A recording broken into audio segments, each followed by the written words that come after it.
So, what is one thing that a victim can do now, today,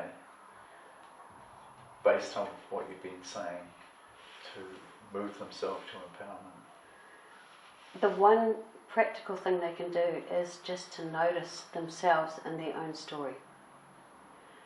To allow the silence to be something that informs them. To decide that what they want to do. And that place is actually really important.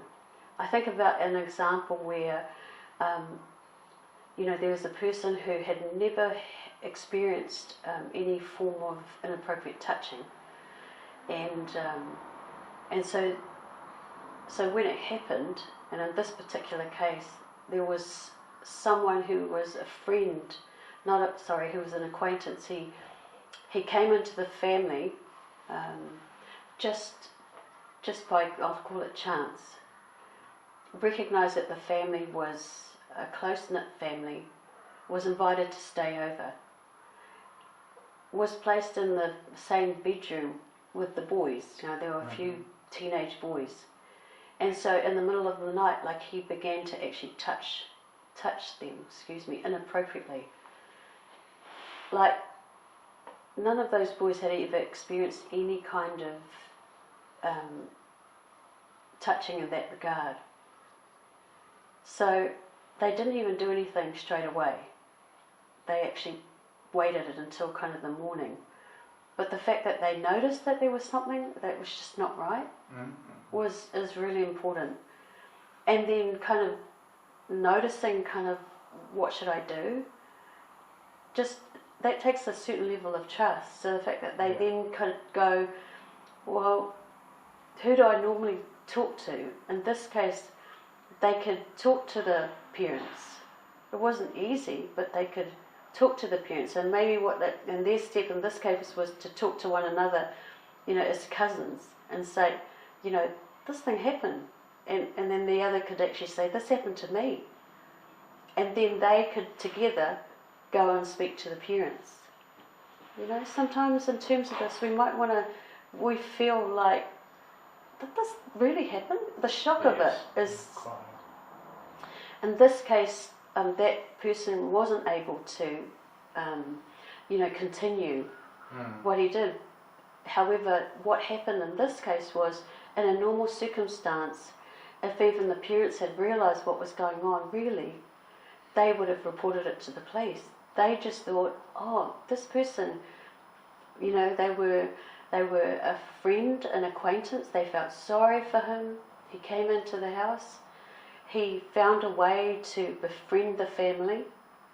And so when that was reported to the parents, what they did was they cast him out of the house, but they didn't report him to the police. They didn't know to do those other things.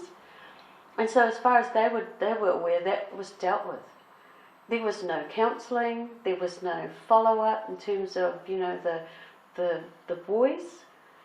Do you know what I mean? It's like there's so many other things that are going on that people are taken advantage of, and they don't even know what's going on, because sometimes they might think, oh, it's a one-off thing, it'll never happen again, or a person comes in, they use your friendship, they use your, they build friendships, they use those things that are of value to keep everyone silent. And that's why I was grateful in terms of that particular example, because it takes courage to notice, oh my gosh, there's something here, it doesn't feel right, it's not right. And then to actually talk to someone. And thankfully in this case, at every step of the way they were affirmed. But see, if only they had known to take it further. Because then what that might have done for that perpetrator is also get that person help. It's not always just about thinking that they're going to go, say, to prison. It's about saying, that person developed that from somewhere. You're going to tie up the loose end. So if you look at our communities, we have a high number who are in prisons, who are in psychiatric wards that are not doing well educationally, who due to poverty are the most vulnerable in the whole of society. if you look at our prisons, at least 80% report some form of sexual abuse, some form of violence. So do you see, in terms of the cycle that's being created and continued, yeah, there are so many factors to keep in mind, and education is one of them, and information, and more people telling their stories and bringing it out into the light, helping them to recognise that it is possible to create empowerment from this.